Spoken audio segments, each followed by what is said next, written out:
What's up, everybody? We back with another message, another video. Thank you to all my new subscribers and future new subscribers. You know we do nothing here without God because everything is spiritually led by God over here. We cover the world from a spiritual and physical aspect to get the raw, real, and uncut answers. So anything you hear, anything you see in these end times, may you test the spirits, aka take the words and visuals back to prayer with God, as there are many Decepticons running around in these end times sent from the enemy, had a strong, close, and personal relationship with God. Good, great, and awesome.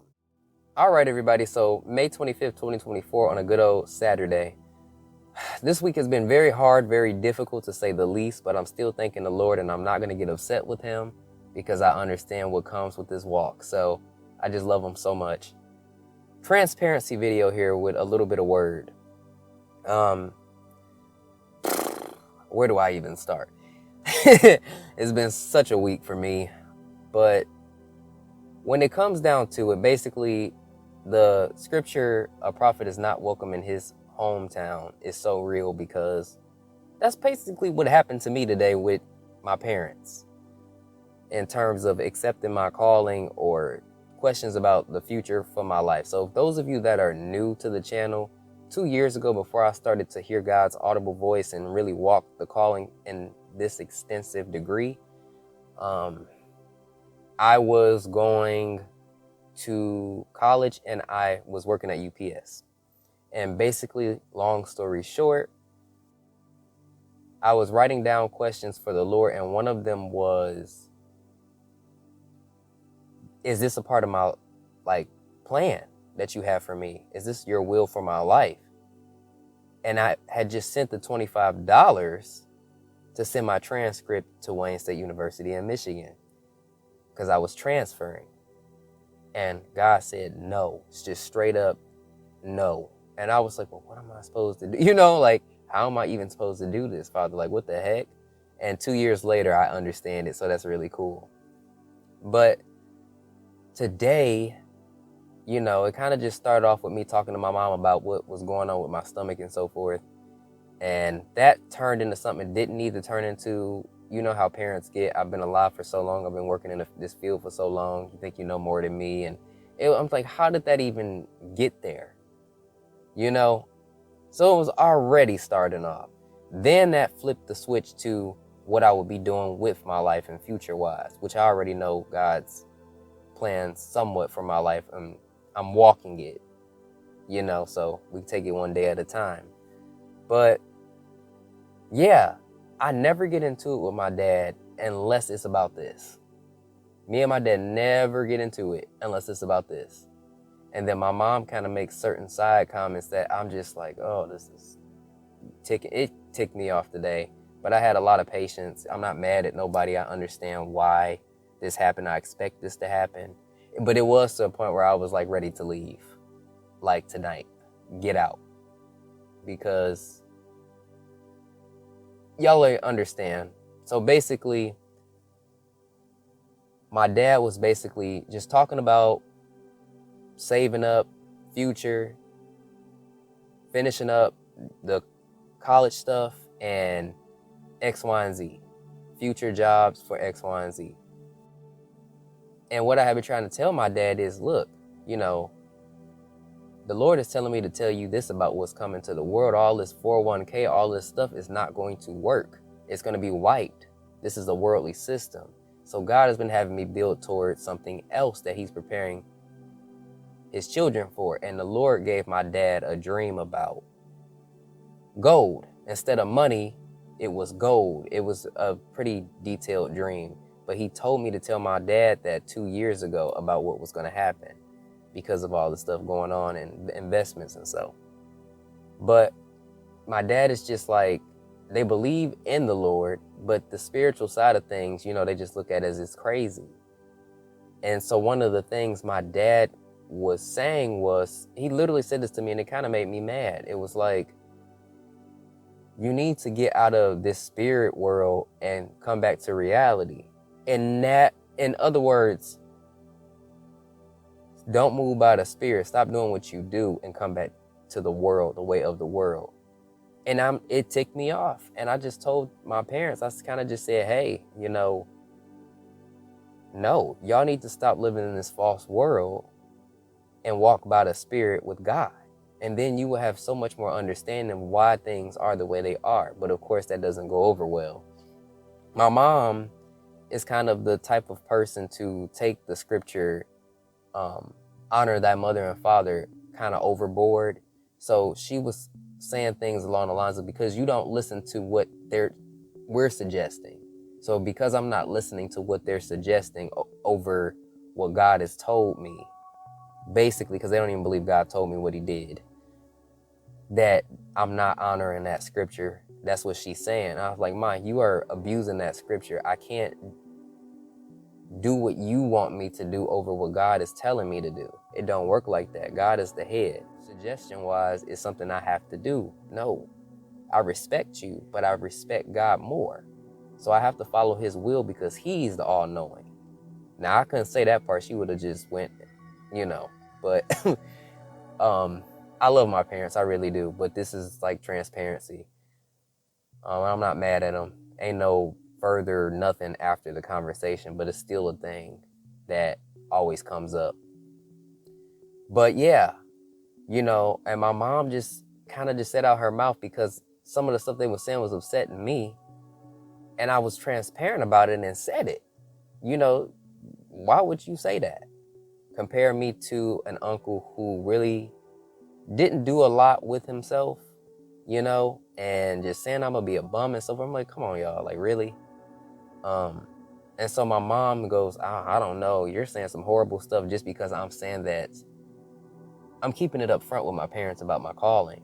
So I think the devil working through you. I don't know who you listening to. And they both were saying that, I don't know who you listening to. And I said, I'm listening to the Father in heaven, God. He speaks. But they don't believe that. So that's kind of some stuff that I deal with, and it's been really hard. And they don't watch the YouTube because the Lord initially told me not to say much about it, and that's why. But they know it's a thing. I've slowly given on what I do with the calls and talking to people, and some of the things the Lord has used to help people. But then that turns into, oh, you're going to get hurt. You're going to this, that, and this, and the third, I was like, I can't talk to y'all about nothing. And I just kind of said that. And one of the things that basically I said was, I can't really talk to y'all about this stuff. Like, I try to, but then you kind of just dismiss it and brush it off. Oh, this God stuff again. Like, they believe in the Lord, but they don't understand the real deal of walking a call in the fivefold ministry. And it's just like, and my mom is the type of person to look up stuff, which is the wrong thing to do because you're running to the wrong person. And so she used the phrase chosen one. Oh, you the chosen one or something. I said, Mom, please stop that. Quit it. You up there looking up videos. It's just, it's a headache to deal with, y'all. This is what I deal with while helping other people, while going through all this other stuff. It's not easy to do this. So basically what ended the conversation is my dad was like, I don't want to hear nothing about God in this conversation. It's more about you and what you're doing for yourself. And I said, well, I kind of just told my dad, so, well, Dad, I don't want to have this conversation with you no more until God can be in this conversation, because he's not going to be out of it. I'm not having it when it comes to choices. Like, you're not giving me a choice between my calling and God and going back into the world. I'm not going back into the world. God doesn't want me going back into the world, And so that's what I've had to deal with. And it's just so hard when people are looking at you like something is truly and genuinely wrong with you because of the way they were raised. And it just opens my eyes to the lack thereof of God as far as really having a spiritual understanding.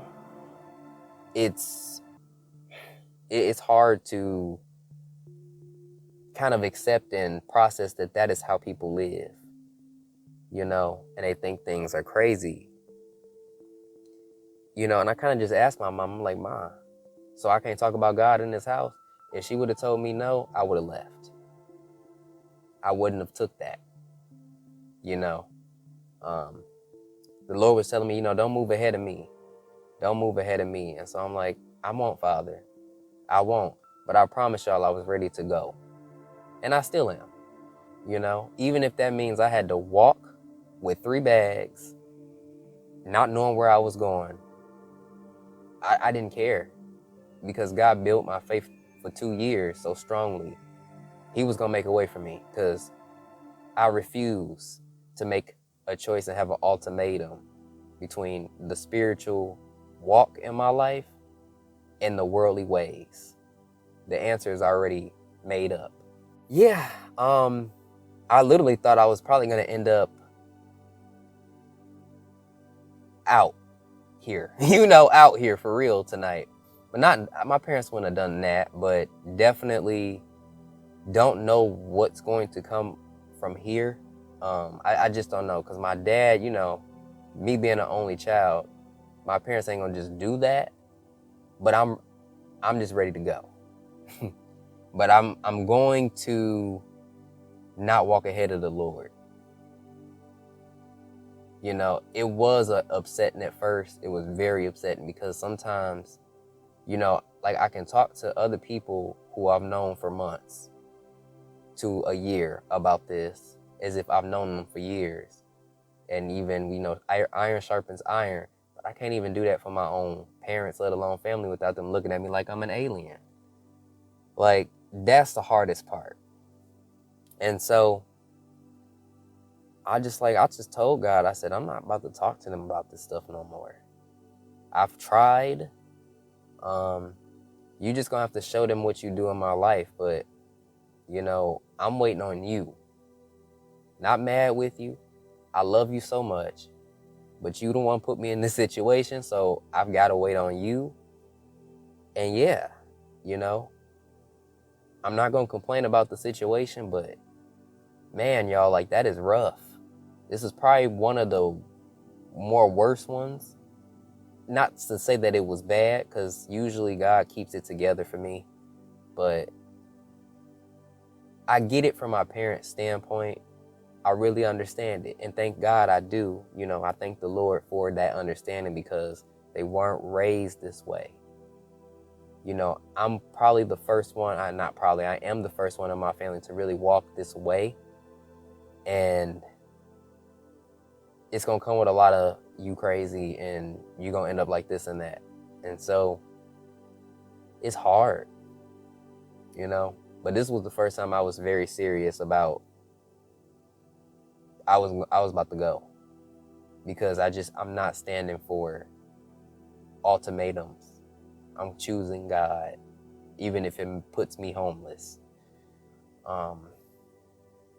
It is what it is. I'm just going to have to trust him and see where this takes me from here. But yeah, man, my faith has grown so much, and I'm just at where I'm at with my faith, where I don't even care no more.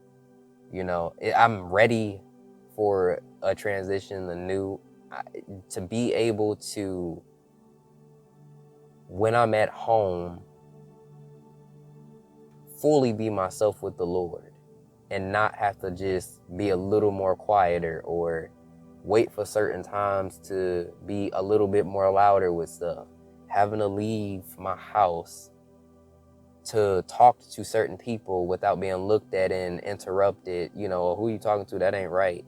You're going to get in trouble. You're going to get hurt. Or having to leave my house to record anything. I don't want to have to do that no more.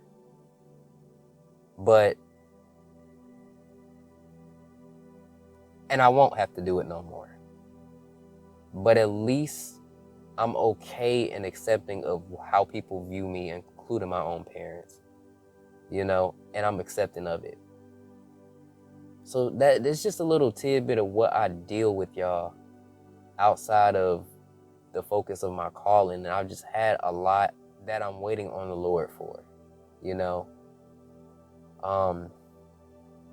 and I've been just having to keep my patience and my everything, composure, and I'm just not getting mad at the Lord. It won't happen. So yeah, y'all. Just a little transparency, letting y'all know y'all aren't the only ones that go through this stuff. So peace and blessings, and I will catch y'all in the next one.